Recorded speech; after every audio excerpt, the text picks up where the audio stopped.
You know, I love podcasting. I have since 2006, back when you had to use like a Dixie cup with string to make the thing work. And that's why I'm so excited that we recently moved Mysterious Goings On to Anchor FM to record our podcast. I gotta tell you, I don't regret it a bit. If you haven't heard about Anchor, it's the easiest way to make a podcast. Let me explain.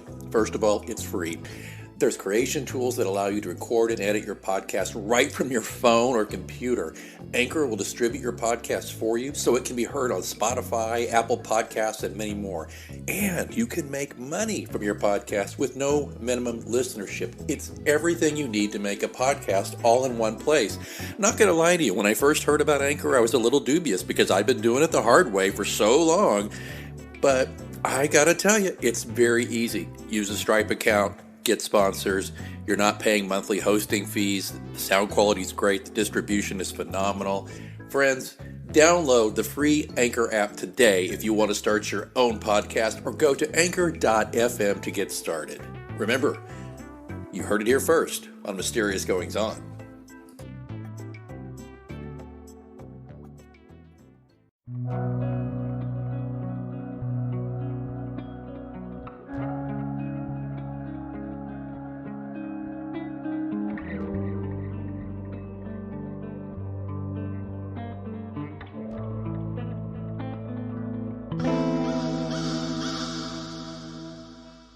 Welcome to Mysterious Goings On. It's me, Alex Greenwood, and we are at that time of year again, that spooky season that if you're a longtime listener to the show, you know it's my favorite. It's my Christmas. It's Halloween time, and I cannot think of a better lead-in as we go from all the way up till next week, where we're going to do a special show, which I'll tell you about at the end of this one. But this week's show, I'm terribly excited about because we have somebody who is not just what I would call but not a horror writer per se, but he is a crafter of stories that has all of the right elements as far as I'm concerned.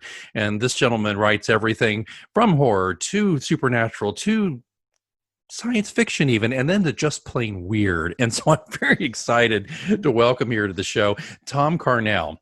His fiction has been featured in Swank magazine, Carpe Noctem magazine, and in the horror anthology Bloody Carnival from Pill Hill Press. He's best known for his insightful interviews and profiles in Carpe Noctem, Fangoria magazine, another favorite, and on Dread Central and twitchfilm.com. He's a member of the Bonus Material podcast, available via Stitcher, iTunes, and YouTube. Carnell is also a graduate of the San Francisco College of Mortuary Science, a certified eye and nucleist. We'll get into that for a bit. And a registered polysomnographic technologist. His novels, No Flesh Shall Be Spared, Moonlight Serenades, and A String of Pearls are available through Amazon.com and Crossroad Press. He currently lives in Bellingham, Washington, and he's got a brand new book of short stories we're going to talk about too. Thom Carnell, welcome to Mysterious Goings On. Thanks so much for having me. So, are you into Halloween at all? Or is this one of those things where it's like, God, I live with this crap all year? No. Well, for us, Halloween is mostly for procurement of home decor. So, it's like people go down, like we were just at Spirit and we're looking around and it's different to go, oh, this is cool and this will be good for tonight. This is us looking at things going like, this will look great on our mantelpiece forever. Oh my God! There are others like me out there. That's so fantastic. Our entire house is decorated, and it's kind of a bummer with COVID. We're not exactly entertaining anyone, but I don't care. It's I've got our little Halloween village set up. I've got all these mantelpieces, these weird candles. My daughter, she's 12. She's totally into it. She's finally at the age where it doesn't scare her. It just intrigues her. So it's really good to meet a fellow traveler in that regard. Yeah, we absolutely love it. I mean, we live in a small town now, so we don't get a lot of traffic up and down, through the doors and stuff. But yeah, I've got a new granddaughter we're sort of just showing this stuff to her, and it's pretty special. Oh, congratulations on that. I've always enjoyed that aspect of being a parent, is to kind of show off my certain, idiosyncratic hobbies to my daughter, and it's nice to see her picking up on them. So it's always a treat. But Thom, you go way back on the writing. You have, to write for Fangoria and Carpe Noctem. tell me though, you've written well over, what is it, 9 books now yourself? I think it's up like that. There's a few interview books that we put out of the Carpet Noctem stuff, just because we had some great access. I mean, Mm. at one point, I was scheduled for an hour, for example, with Neil Gaiman, and he began by saying, "Let me tell you about writing," and proceeded to talk for 3 hours.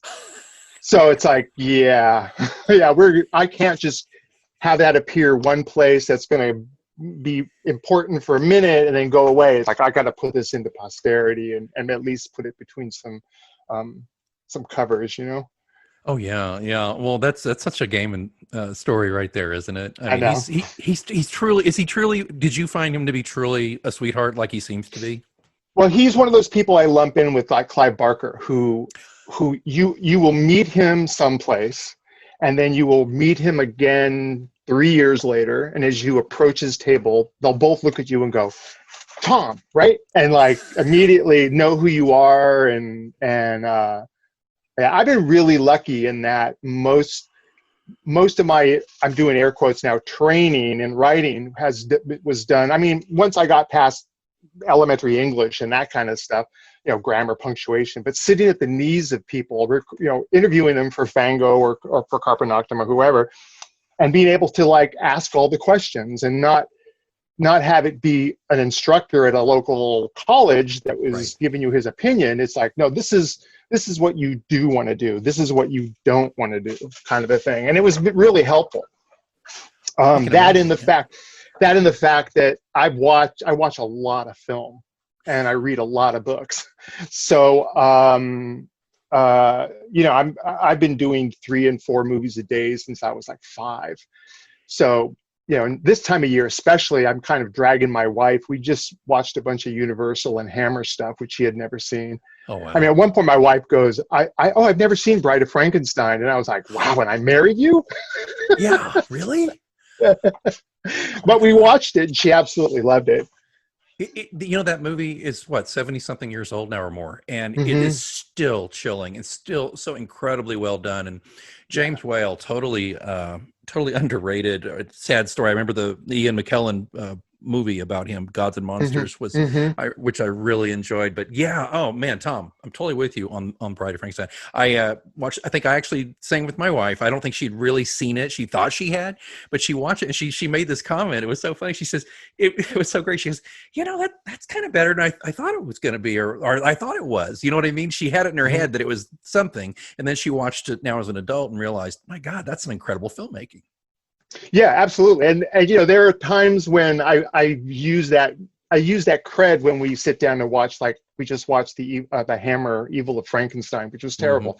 But Yeah. she was like, just kept looking at me. I go, but I gave you Bride of Frankenstein. Yeah, okay, see, we're already getting off my track here because I got to ask you now. You opened the door with this. So, are there any Hammer films that are not, in your opinion, terrible? And I'm not trying to say they all are, but man, I got to tell you, that is one area though. When I watched them all as a kid, I was like, oh my God, I'm watching them a lot more now, and I'm having a hard time picking the wheat from the chaff. Mm. Yeah, I mean, there's the Brides of Frankenstein with the blonde Dracula, which is kind of groovy, and a Horror of Dracula with that great ending with the ripping down of the curtains, and Yeah, you true. know, yeah, there are moments. I used to talk about how can we swear on this? Of course you can. Okay, good. That being a genre fan, it's kind of like panning for gold in a river of shit, where you have to just pan through all of this stuff, and maybe you find this nugget that you can hold on to that later will always make you go, oh yeah, yeah, that's a great film or whatever, even though it's not. Or at the very least, you think, I'm going to steal that one day. I don't know how, I don't know how I'm going to change it, but I'm definitely stealing that moment, Oh you man, know, or at least it's the so way it true. made me feel, you Right. know. Right. It's so true. I just watched Demoni or Demons 2, I think. I think it's a Mm, Fulci picture.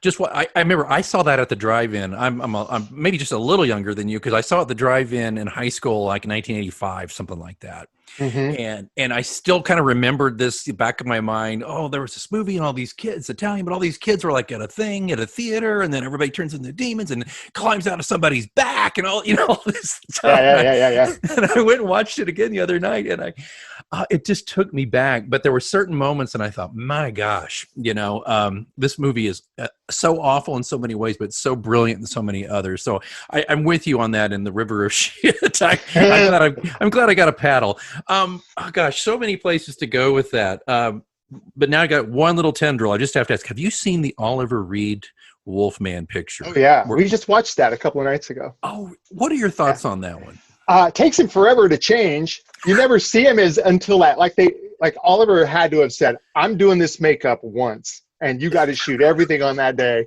But it's great. There's a real lurid sort of sexiness to it, which you don't expect. It's hard for me. I rant about this a lot, but like werewolves in general, kind of, I don't get it. Like I haven't been an anatomist and all this other stuff where you go, there's no way this happens and you change from a man to a wolf and back in the span of about 8 or 10 hours. It just doesn't work that way. But then, you kind of lean into the whole, it's magic. And then you hear Maria Ospinskaya in your ear talking, and then you're like, all right, I'm in. Yeah. What can you say? I was just about to quote that, but I won't because I'll mangle it. But that's what I was going to say. But can't you just hear the old lady? She's telling you got to be pure with all this stuff. Well, back Gloria Swanson in Sunset Boulevard talked about back then we had faces, and it's like, Maria Ospinskaya is one of them. The old lady in the Bogart Bacall Key Largo, there's a moment on the wharf where this old woman just looks at you, and it's like you get her whole story just by the lines in her face, beautiful stuff. And for me, that's the real crux of it, right? Within all of this horrible goings on, there are moments of just sheer beauty that you just, again, I'm going to keep that, even if it's just for me, I'm going to keep that moment in my head, and it'll make me a better person at the very least. Well, so we're kind of dancing around the Halloween topic a little bit with great movies. And are there any books though that you may revisit? Like, for example, I revisit certain movies every year for Halloween. Of course, I watch Carpenter's Halloween, but I also watch Carpenter's The Thing, which is one of my all-time favorites. But then I also dip into Universal classic horror of some sort. I don't know which one, just depends on the mood. But is there, perhaps that's a two-part question. Are there books or movies that you dip into around this time of year without fail? It depends on who I'm like with my wife. There are things I think like she should see. Like you should definitely see All the Colors of the Dark. This old giallo that from years and years ago. But so I'll watch that stuff with her or so my kids or what have you. But if I'm alone, I'm not a big repeat watcher because every time I look at something, I go, oh, I should watch Halloween. But then I think, yeah, but there's 1,000 Edgar Wallace Crimmy films that I haven't seen. I need to see that because I don't want to know what's happening. I like that feeling of, oh my God, what did he just do or whatever, and discovering it again. Certain things I'll go back to because I want to learn. I want to know the magic trick. I want to see where he moved the ball from under the cup, kind of a thing. And because I didn't see it the first time, right. So there's that. So, but there are definitely favorites. I'm a big, like I say, I'm a big giallo fan. I wish there was. I've been racking my brains for years trying to figure out how to do a giallo in prose. To do a book that's a giallo without it just seeming sort of trite, because so much of that stuff is the music and the vibe and the clothes and the beautiful women and just all the way it all comes together. I'd love to try to do that. But more and more I've become convinced that it wouldn't work in the same way. So maybe one day. But as for books, I'm the same way. I'll read something and I move on. Lately, I've been doing a lot of, because of the No Flesh Shall Be Spared stuff, it's a lot of what I call tough guy fiction. You know, a lot Hmm. of Don Hamilton, a lot of guys waving guns in dames' faces and that kind of thing. Um, uh, so in general, I'm not a guy that revisits a lot, unless, like I say, unless I'm there because someone else is there. It's like come with me. I know the way through the woods. you know. Um, um, so yeah. Well, let's talk a little bit about the writing itself. When did you lead into actually writing your own fiction that got published? When did that start to happen for you in relationship to you writing for Fango and other stuff like that? So so let's see. Back when I got married in the mid '80s, my wife and I were getting our kids together and all of this kind of thing. We started to attend Fango cons, and through that, I started to meet people that were really important, or I didn't know at the time they were, but they were.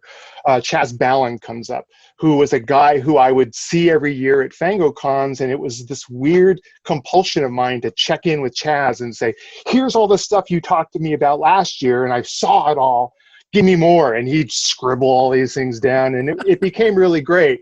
Then in the 90s, when we started doing Carpe Noctem, that became a thing where everyone became available, right? We at that point, we had the sales and that kind of thing that we could get past the PR people and all of that other stuff. And so now we're starting to sit down with all crazy people, Barker and Gaiman and Frank Miller and just, whatever.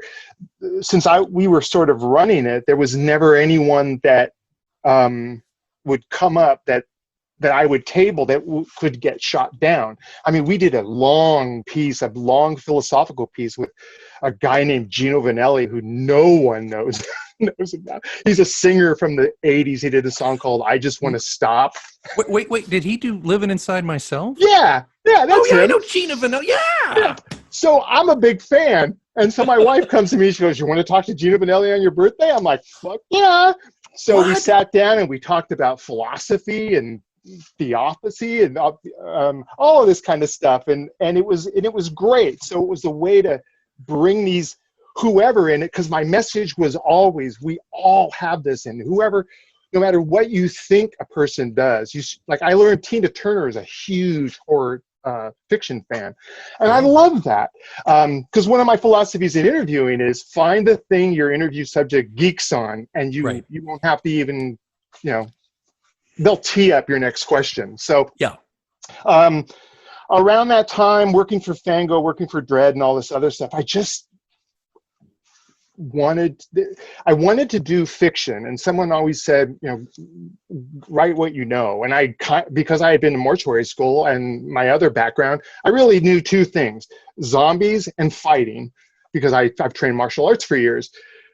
And that comes together in No Flesh Shall Be Spared, which is essentially the UFC with zombies, right? It's a big league of people. The pitch on that has always been Gladiator meets Dawn of the Dead.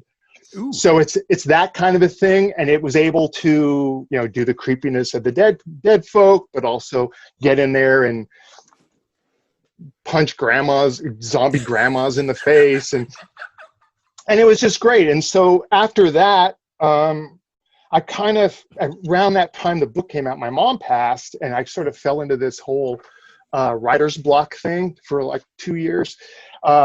And then Moonlight Serenades is a result of that's me finding my way back. Everything that's in the short story collections, it's not, let me pick the best of what I have. It's literally, here's the next thing I'm working on. Here's the next thing I'm working on. Oh. So it was all sort of coming together. And at that point, I allowed myself the freedom to, it was a conscious decision not to have the focus be this book or this tale, but the focus be, here's a fountain from which all of this comes from. So that way I could get away with anything. As you said in the very kind intro about being able to go from science fiction to horror to, there's some stuff in the new books, both Tuxedo Junction, and I just turned in something called Horror Book. That's pretty radical. I mean, there's a piece in there that talks about taking a person, like rendering a body into usable cuts of meat. Oh, So, so there's this kind of thing. So the idea is whatever, it usually starts with an idea hitting me and me laughing at it because I think it's ridiculous. There's a story in Moonlight Serenades where it's an entire world where social hierarchy is based on what kind of clown you are. So Harlequins are the 1%, and then there's the at the very bottom is the what we're going to call the low down dirty mimes. Um, and that just made me laugh. The idea of a tough guy pointing a gun at someone and say, "Listen, clown," that was it. I was off and running. I know. So so once that idea clicks, the thing I'm working right now is called Howlin' at the Haitian Moon, and it's in that basket with things like Abbott and Costello Meet Frankenstein and yeah. Martin and Lewis's Scared Stiff. And it's just a big monster mash where everyone you meet is something. And that's just, I'm just maybe 2,000 words into that now, but it's so fun because it's like all of this stuff we just talked about, reaching into all that universal stuff and going, oh yeah, there's that moment where's this, and we need to have our Maria Ospinskaya, we need to have our mad doctor on the hill. And so it usually starts with me laughing about something, just being ridiculous, or some challenge. There was a story where I wanted to change the entire thing on the last line, and it worked. It was a piece, I'm spacing on the name, but it has to do with an old woman walking in a mountain, and she finds a lost child. And everything was set up, and I wanted it to spin on the dime at the very last sentence. And it worked. God, I can't remember that name. That's kind of weird. So it was a desire, I think, I've always been a story junkie. I grew up sitting on my grandfather's knee as he would, tell me, let me tell you, son, one time we were da da da. You would be like, yeah, just lapping it up.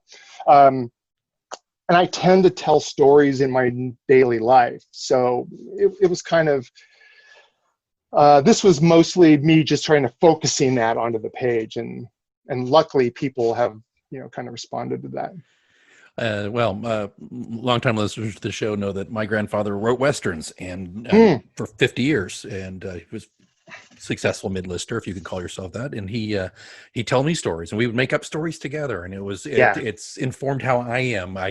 Again, yet another fellow traveler moment here, because I tend to speak in storytelling to people. I try to illustrate my thoughts with a story or story-ish elements, which most people are fine with. Some people find it tedious, I think, but that's okay. Yeah. My wife does a lot of that pinching motion, like, all right, bring it in. Yeah, mine too. She's kind of like, but the same thing used to happen with the kids. When they were little, we would go to the mall, and while mom was doing her shopping and whatever, we would sit there, and the mandate was, look at that guy, and we'd make up a story about him. The woman that's pushing an empty baby cart because her husband has the baby, but all we saw was her with the empty cart. Let's go with that. Now the kids are in on it, and they're telling me, what if she did this and what if she did that? And I'm like, yeah. So it's always been about that. I think that story is how we define ourselves, and in that we can level what's important to us, that we can talk about the things that are maybe concerning. I've done some pieces on marriage that my therapist is like, I'd like to see those, please. So I think it's just, for me, it's just the way I deal with the world. It's all of this stuff sort of pours into my head, and what filters out gets. And I'm sorry to interrupt. Are you primarily into short stories, would you say? I like the short story because I think it's like a watch. Like you can't have a lot of gristle. You can't have a lot of nonsense. It's like, as a friend of mine used to say of dating, get in, do a lot of damage, and then get the hell out. And so short stories can allow me that. Some things have blossomed. I wrote a thing called The Sword of St. Michael about the pitch on that in my head was Jean-Claude Van Damme, Exorcist. So that begat this Father Thorpe that is sort of the John Wick of priests. And that's blossomed into 3 or 4 different stories. I just wrote a story called The Dagger of Golgotha that has to do with a knife made from the nails that hung Jesus on the cross. Oh, wow. Yeah. Oh, wow. Yeah, Wow. yeah. So that and marijuana probably helps more than anything. As I used to say, you don't get to Clown Town without, a little of that, a little whiskey, a little of that. Yeah. No, I understand. I understand. Well, if I could, I'm going to bring it for a moment to Tuxedo Junction, which I read ahead, and I'm seeing a few things here. And first of all, you mentioned Clive Barker. And I had heard an interview, forgive me, I don't remember who it was recently. It was someone who was talking about Clive Barker's films. And most people, of course, identify him strictly with the Hellraiser and the Books of Blood. But actually, this person said, Clive doesn't just write horror. In fact, he writes very little horror these days. Maybe that's incorrect. I don't know. I don't read all of Clive's latest. But that's kind of when I started to see you here, when I started reading Tuxedo, because you, and by the way, you have a device here that I love that Harlan Ellison does, or did, rest his soul, where you do a little intro kind of saying, this is where I was when I wrote this. You even are kind of critical of yourself slightly at some points on this, where you just say, well, look, I was doing this then. I don't know if this is any good, or, you don't say it exactly like that, but I get that feeling. So that's totally, I guess, yeah, that's the sentiment. Yeah, I don't know if this is any good. Yeah. But I get that, and I see that. So you really are. I don't even know if you care if you are or you're not, but you seem to be a little bit difficult to pigeonhole for a certain genre, because you do jump around and you do other genres very effectively.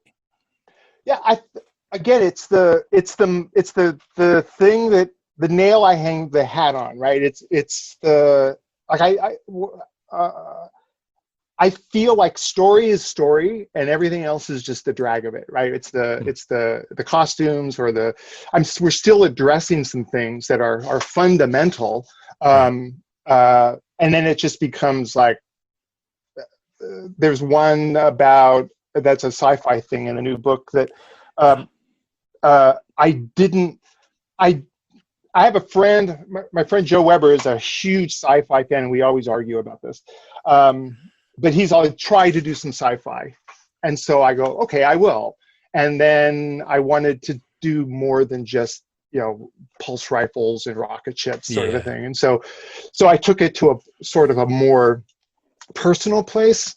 There's a lot of that. I mean, there are pieces in the books and in the books that are coming that are really personal about my relationship with my mom and with my dad and with growing up as a reader in a family of non-readers, that kind of a thing. So it's mostly for me it's me kind of therapy, working stuff out, but also posing to myself what I call a puzzler. It's like, can you do this? Can you pull this off? And then there's the Venn diagram of, huge ego meeting low self-esteem. And you're like, well, I don't know if this is any good, but I leave it to others to sort of interpret. I don't think you can interpret your own work. I think it's it's just something you do, and you leave others to decide. Yeah, and one of my best readers, she said this recently. She said that authors who are so self-critical do their readers a disservice, because there are readers who adore their work, and then when they see an author poo-poo their own work, it makes the reader feel like they have bad taste. And I thought, wow, because I've done that. I've interviewed so many wonderful authors who are head and shoulders more successful than I'll ever be. Oops, there I go again. But are at the moment more successful, and I just think, my stuff's crap, but then my friends who do read this, or readers who don't even know me read this, and then I just never realized the bind I was putting them in. But I got to ask you something here on Tuxedo Junction. I'm getting, and here you can't really contradict me, because this is what I pulled out of it, but I'm going to say it anyway. I see a thread here of loss. Yeah. I see a thread here of, I'll tell you what pulled at me. There's so many, Well, besides loss, there's also seems to be lost connection with children or children Mm, who don't have their parents. And I, I found it very moving. Some of these stories where we went that direction. mm. Well, thank you. Yeah, well, I worked in funeral service for about 10 years, Yeah. and I did a lot of grief counseling and a lot of, and I just, we talk about beautiful moments, those moments that you'll like. There are some things that happened to me while being a funeral arranger and a funeral director that I never will want to forget, because they were so important and they were so profound in that moment and beyond, that I just think that's rich ground. Because everyone has experienced some kind of loss, whether it's the loss of a parent, God forbid, the loss of a child, the loss of a dog, and so I think it's fertile ground from which for me to plant my little seeds or what have you. So Tom, I I'll confess too that I've known some other folks who've worked in that line of work, Mm, and here's the difference that I'm not hearing from you, and I'm sure that there must be a degree of distance you have to put between yourself and dealing with grief on a daily basis, and maybe even black humor and that kind of thing. But um, uh, you seem to have embraced it to a degree, and as you said, you're kind of saving some of these pieces of it that are beneficial, and you're using these things. But did you ever get to a point, and I assume you're not doing this anymore? You said you did it for about a decade, but hmm where you just couldn't do it anymore. For example, I interviewed Douglas Skelton. He's a best-selling Scottish mystery thriller writer, and he hmm was like me, a former newspaper reporter. And he had the crime beat, and he just said basically, I'm paraphrasing, got to a point where it was really difficult to be on the beat and see such brutality continuing. So I put the same question to you: did you ever get to a point where it's like, I can't look at another dead body, I can't deal with another grieving family, or was it something else? Uh, well, I cry a lot and cried a lot. So Oh, every day I would come home, like I would work, and in the middle of the day I would go for my walk during my lunch hour, and it was usually me going someplace and just weeping, and oh, then coming back. Then at the end of the day, I would come home, and it was a given. I would come home, come into my office for a half hour or so, put some music on, and just cry. Um, One day, my wife came to me and said, "I think we need to talk." I'm like, "Oh, okay." Uh, and she said, "I'm noticing you're not doing that anymore. You're not oh, going into your office and you're not crying. You're not offloading all of that emotion." Because I like to think I'm a bit of an empath and I carry a lot of that stuff with me. Um, so at that point, I was at a place, Greenwood in San Diego, and that it was hugely. We were doing. I would have 9, 11, 1, 3, and 5 o'clock appointments with families. So you would go from one intense situation of grief and loss, and then have a cup of coffee, and then go right into the next one. So oh. for me, it got to a point where I knew that I had seen others in that field become callous, Hmm. and to wall themselves off and subsequently develop a pretty big drinking problem. Yeah. And I just didn't want that for myself. And it always reminds me of something I think Ken Kesey was it that said that about drugs. He said, drugs have a message, but it's important to know when to hang up the phone. And I just felt like I need to hang up the phone on this. Otherwise, I'm going to lose something that I don't want to lose. I don't want to lose this empathy. I don't want to know what it's like. Any of this is like. So then I left. It mostly had to do with the libertine aspect of it. Companies that don't care about people, telling you about flour minimums, and well, we like to include what's the line they used to say about it's customary to include a single flower in the casket from the family. No, it's not. It's you trying to up your flower sales. You know what I Oh, mean? oh. So at that point, I'm like, okay, I'm done. This is no longer serving me. Um, and that's when I went into sleep, and I worked in sleep for a really long time. Well, there's a story in Tuxedo Junction, Making Plans, Mm, And Yeah, that really happened. okay. Well, you did your Harlan Ellison beginning, and I thought, and you're like, I've changed the name, but you never really know, right? You never know. It's like Yeah. Fargo. They say we changed the names, and of course that crap never happened at Fargo. But here's the thing: once I got to the ending of that story, I realized it really did happen to you, Mm. and or at least you observed it or were close enough to it, and so that really did, right? Yeah, yeah, and the funny thing is I know a lot of funeral directors who, if you mention that scenario to, they'll just go, "Oh yeah, yeah, that's happened to us too."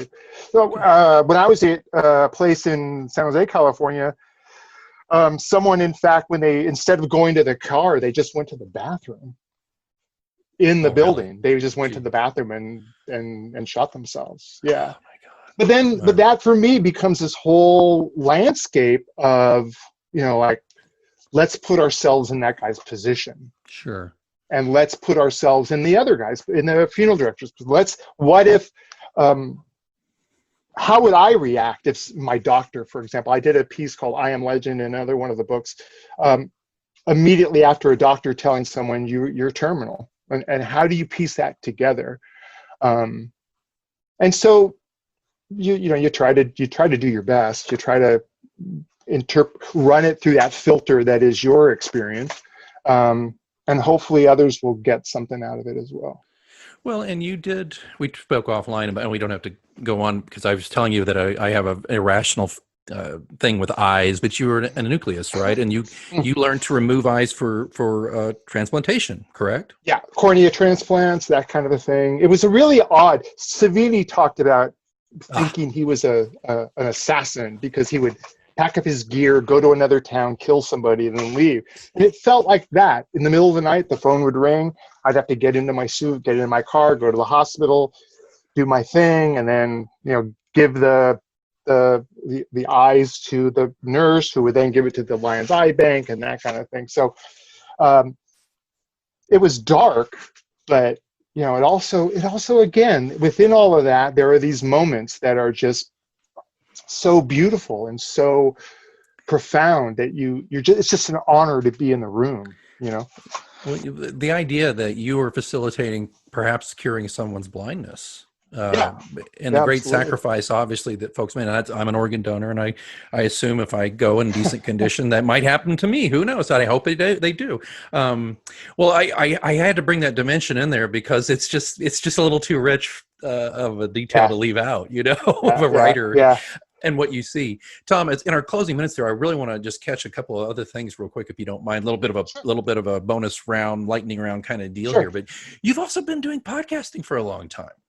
Yeah, it was a thing where I started back in around the time that the first book came out, doing a thing called the Night Crew with another writer named Sean Smithson, and that got me like, oh, this is just like interviewing for the magazine, but there's no transcription, which is awesome because Nice. who likes transcription?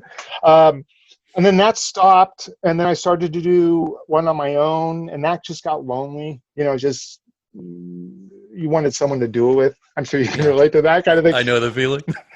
Uh, and then we did a local guy here. He's an effects artist named Langley J. West, who was also one of my martial arts instructors. He was a big film guy, and so we started doing that. And between all of that, again, it's more of that sitting at the knee of really gifted people, and if not getting direct advice, at least hearing in your ear the headspace that they're coming from.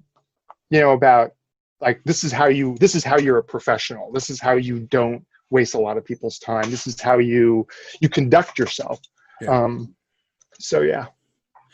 Well, did you find though, once you do find a good partner on a podcast, though, like you said, sitting at the knee, the one reason I love doing this is because I get to meet people like yourself, and I always learn something. Mm. One thing I've learned, though, after doing this for years, is to do my best not to be a tedious interviewer and ask questions people get all the time. So forgive me if I gave you too many of those today. No, But no, not at all. I, It's I, I great. I just find it fascinating what you've done and what you're doing. So Tuxedo Junction is Macabre Inc., imprint of Crossroad Press, out this year. You can get it all the usual suspects, I assume, Amazon, etc. Yeah, it comes out December 15th. Okay. But it's available for pre-order. But the other two collections, the first zombie book and then the follow-up, Don't Look Back, is out there, and that's just super muscly. It's guys punching each other and shooting 7-year-olds in the face, and Yeah, your usual. That's great. No, I'm into that. I love that. Yeah, I write mystery thrillers, and one thing I was going to mention to you with the short story aspect. One thing for a lark, I'm on book 8 of this series, which is probably about book 5 books too many for most readers. But anyway, the one time I felt I was really getting just sleepy is when I decided, what the hell? I'm going to take all the supporting characters of this series, not the main hero. He's never going to be in it. And I'm going to write short stories around several of them. And I created 7 short stories. And I did what you did to a degree. One of them's even kind of science fiction because it takes place in the future. And then there's some that take place in the past. And I had a blast. And guess what? It's like most fans who even write to me say that book is right up there as my favorite or my top 2. And I'm just going to, the reason I mention that is because when I talk to you and I see how successful you are with short stories, I'm beginning to think, Thom, that maybe the process for me is getting to where short stories are about where I should be. I'm actually finding it difficult to crank out a full scale novel again. So I'm kind of putting it in a different way, but I think the only way I'm going to save my ability to continue to write anything, for at least in the near future, is to focus on short stories. Any thoughts on that? Yeah, I think short stories are a great idea to sort out of like, will it fly? Like, does this even work? And then rather than committing to 80,000 words, I can commit to 5, and that's a couple of days, right, of writing and revising and editing. And the hard part that I'm finding now is, having done so many short stories, now that I'm buckling down for another novel, it's hard. It's like, oh, no, slow down. You don't have to rush. You have to like rush to, it's the line from Meaning of Life. How about a kiss, boy? How about starting with a kiss? So it's that. John Cleese, yes. Yeah. And then the thing I keep putting off is I have to bring this zombie sort of franchise thing in for a landing. I have to, at the 3rd book, I've kind of got mapped out. I know what I want to do. And I've set it up to a point where I think I can pull it off. But a lot of that zombie stuff is super easy. It's mostly just making sure I include everything, because I got it. I don't need to do research on what a prep room looks like. I don't need to do research on what dead people look like. So yeah, I think that it's, again, it's all about connection and being fertile ground and trying to put out the stuff that I want to read, because a lot of what I'm reading now, what did Truman Capote say? That's not writing, that's typing. Yeah, or what the Harrison Ford said to George Lucas? George, you can type this shit, but you sure can't say. I've never heard that. I love that. Oh, yeah. Oh man, Thom, thank you for that, and I appreciate that. And it's funny that so much of that the zombie end sounds easy to you because you've got all that background too. But I'm sure some modicum of talent has to go into that as well. And I'm looking forward to reading up on all of your work. And I'm thrilled to meet you. And if folks want to meet you outside the show, where would they go? What websites are the best places to find you? Well, I have my thomcarnell.com that has everything. It's got all the podcast episodes. It's got interviews. There's an interview with Karen Black that never saw air up there, and that kind of a thing. There's that. There's my Amazon page. I post incessantly to Facebook. Right now, I'm doing a lot of, I took 2 years off of watching movies, and now I'm back. So now I'm just throwing up, like last night we watched, the Spider-Verse, followed by a documentary on Giallo, followed by Mario Bava's Danger Diabolic, and my wife is along for the ride. And so Facebook is good. I'm on Twitter. I'm on Instagram. Well, I will put all those links in our show notes. Thom Carnell, oh my goodness, fantastic writer, journalist, funeral director, embalmer, grief counselor. It just goes on. And it's been fascinating speaking with you. Thanks so much for appearing with us here on Mysterious Goings On. Thank you, sir.